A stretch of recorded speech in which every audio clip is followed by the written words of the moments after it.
Judge slaps down Trump's deportation. Thug. Lies in court earn him a permanent. Leash. By Santiago, D.C., Maria, November 07. 2025. Oh, what a glorious smackdown in a Chicago courtroom yesterday, the kind that makes you want to crack open a cold one and toast to a little bit of justice in this clown show of an administration. U.S. District Judge Sarah Ellis, a no-nonsense Obama appointee who's seen enough government BS to last a lifetime, finally called out one of Donald Trump's top immigration enforcers for straight-up lying under oath. And not just a little fib. Either we're talking repeated whoppers that tried to cover up federal agents gassing protesters, journalists, and even clergy folks during Trump's so-called Operation Midway Blitz. This ain't some slap-on-the-wrist warning. Ellis dropped a sweeping injunction that's got the deportation machine grinding to a halt in Illinois, forcing Border Patrol to play by rules that actually respect the Constitution. Finally, someone's treating these goons like the overarmed bullies they are. Let's break it down, because this story's got more layers than Trump's spray tan. At the center of the mess is Gregory Bovino, this 55-year-old Border Patrol hotshot who's become the poster boy for Trump's mass deportation fever dream. Bovino's running the show in Chicago, where federal agents swooped in like they own the place, rounding up migrants at bus stations, airports, and street corners as part of this aggressive blitz to ship folks back south.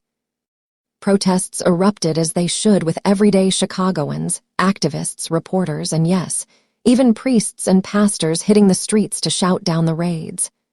What happened next? Agents unleashed hell. Tear gas clouds choking the air, pepper balls zinging through crowds, rubber bullets flying. And when the smoke cleared, injured protesters, blinded journalists, and shell-shocked clergy were left picking up the pieces. Bovino, under oath in a deposition, spun a yarn that would make Pinocchio blush. He claimed a protester chucked a rock at his head, nicking him just enough to justify lobbing gas back at the crowd. "I got hit, so we had to respond," he said, painting himself as the victim in a sea of chaos. Sounded plausible at first. DHS lawyers ate it up, using it to defend the force as necessary under the circumstances. But Judge Ellis, she smelled the rat from a mile away when her team demanded evidence, videos, photos, medical reports, anything. Crickets. Nada. Zilch. Turns out, DHS couldn't cough up a single scrap to back Bovino's tall tale. No wound photos, no witness statements, no security footage showing the mythical rock toss. In fact, body cam clips from the scene showed agents firing first, unprovoked, into a peaceful group that included a nun holding a sign saying Jesus was a refugee. Bovino folded like a cheap suit. In follow-up testimony, he admitted it. "Yeah, okay, I lied." Not "I misspoke" or exaggerated, flat-out lied under penalty of perjury to a federal judge. Ellis didn't mince words in her ruling. The defendant's false testimony shocks the conscience, she wrote, echoing the legal standard for when government actions cross into brutality territory. She ripped into Bovino personally, calling his deceit willful and repeated, designed to dodge accountability for violations of First Amendment, rights, free speech, free assembly, and hell, even free exercise of religion, since agents targeted faith leaders praying in the line of fire. "This isn't law enforcement, it's intimidation," Ellis declared from the bench, her voice steady as she laid out the injunction. From now on, in Illinois, Border Patrol can't touch crowd control tools without jumping through hoops. Advance notice to local cops, de-escalation training mandatory, and independent monitors on site for every raid. Oh, and Bovino. He's personally banned from leading operations until he proves he's not a serial fabricator. This isn't just a win for Chicago's protesters. It's a body blow to Trump's entire deportation empire. Remember, this Midway Blitz, named after O'Hare's old cousin airport, was supposed to be the model for nationwide sweeps. Trump crowed about it on Truth Social last month, promising to Clean house in sanctuary cities like Chicago, where Mayor Brandon Johnson has been flipping the bird to federal overreach since day one. Agents were pulling stunts like staking out Greyhound buses, snatching people mid-boarding based on suspicious accents, or get this raiding a church soup kitchen under the guise of human trafficking ops. Protests turned ugly fast, but not because of the demonstrators. Videos show agents in unmarked vans, no badges flashing, charging into crowds with batons swinging. One clip that's gone viral, a CBS reporter coughing up a lung from gas while yelling, "Press! Press!" Another, a pastor shielding a family from pepper balls, only to get tackled and zip-tied. Judge Ellis's order slams the brakes hard. No more gas without a warrant-like approval from a neutral overseer. No targeting media or religious figures, period. That's a direct nod to how agents zeroed in on credentialed journalists and robed clergy like they were threats. And for Bovino, the personal sting, he's got to wear a body cam 24/7 on duty, with footage auto-uploaded to a public server. Try lying your way out of that, pal. The Trump admin's already appealing. Of course, their lawyers whined about separation of powers and how this ties their hands against violent mobs. But Ellis shot that down. Your hands were tied by the law, not my order. Appellate courts have already smacked down similar gripes in past Trump cases, like when they tried to block kid gloves rules for family separations at the border. Dig deeper, and this reeks of the same playbook Trump's run since 2017. Remember the Muslim ban lies. Agents swearing under oath that extreme vetting wasn't discriminatory, only for emails to leak showing it was all about race and religion. Or the family separation horror, where officials fibbed about lost kids, later admitting they shredded records to hide the scale. Bovino's not some rogue operator, he's a symptom. Trump's DHS, now under hardliner Kristi Noem, has greenlit a culture where ends justify the means to deport 1 million, 2 million, whatever it takes, truth be damned. But courts keep pushing back. Just last week in LA, Judge Dolly G expanded monitoring on National Guard deployments after agents misremembered protest details in affidavits. And in New York, a federal probe's brewing over ICE lies in sanctuary city raids.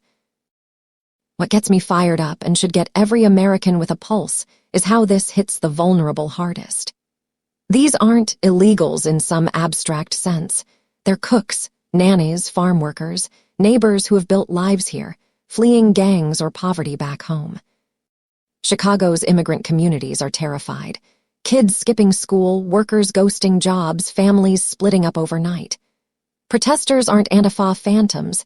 They're moms with megaphones, union guys in hard hats, students with signs. Gassing them. For what? Questioning Daddy Trump's wall-to-wall sweeps. And the clergy angle, that's low even for this crew. Father Miguel Gonzalez, the priest who got maced, told reporters after, "They saw my collar and still fired. This isn't America, it's a police state audition." Ellis's ruling shines a brutal light on that. She cited reams of evidence, over 200 affidavits from victims, 50 hours of video, expert reports on conscience-shocking force. One standout. A 14-year-old girl, U.S. citizen-born, caught in the crossfire during a Midway bus raid. Gas blinded her for days, her mom's green card app. Denied weeks later, coincidence? The judge ordered Bovino's full deposition transcripts unsealed public now, folks, go read 'em. It's a masterclass in bureaucratic ass-covering. I don't recall. 47 times, followed by admissions that shred his rock story. Trump's reaction, predictable rage bait, overnight post. Crooked judges protecting criminal aliens. Chicago will burn without our brave agents. No mention of the lies, naturally. His base laps it up, but cracks show even Fox had a panel last night debating if overzealous enforcement is tanking the narrative. Polls out today from Quinnipiac. 58% of independents say deportations are too harsh, up 12 points since summer. Johnson's City Hall is flooded with thanks. Immigrant rights groups like the National Immigration Law Center are filing copycat suits in Philly, Denver, Austin. This case's ripple effects. Massive. Illinois injunction sets precedent other judges are eyeing it for their dockets. Bovino's humiliation could chill other commanders, who's next to get the body cam treatment. And if appeals fail, Trump's blitz budget already billions over faces real cuts. Noam's scrambling, briefing Hill Republicans on judicial activism, but even MAGA stalwarts like Ted Cruz are mum. They know, one more lying official and the whole house wobbles. Look, I've chased stories like this from the border cages to D.C. hearing rooms, and this feels different. It's not just a loss, it's exposure. Trump's built his brand on law and order, but when his order demands lies to enforce the law, that's tyranny dressed as patriotism. Judge Ellis didn't just impose consequences, she reminded us courts still work sometimes. For the protesters coughing up tear gas, the families hiding in basements, the agents who followed orders but now question them, this is vindication. But don't pop the champagne yet. Appeals loom, and Trump's got a Supreme Court supermajority itching to rubber stamp executive power. We've seen it with immunity rulings letting presidents dodge bullets literally and figuratively. Still, moments like this fuel the fight. Call your reps, hit the streets safely, support groups like races. Because if we let one judge's gavel echo, maybe just maybe we turn the tide on this deportation dystopia. America deserves better than gas canisters and perjurers. Demand it, loud and clear. The truth didn't just out Bovino, it lit a fire. Let's keep it burning.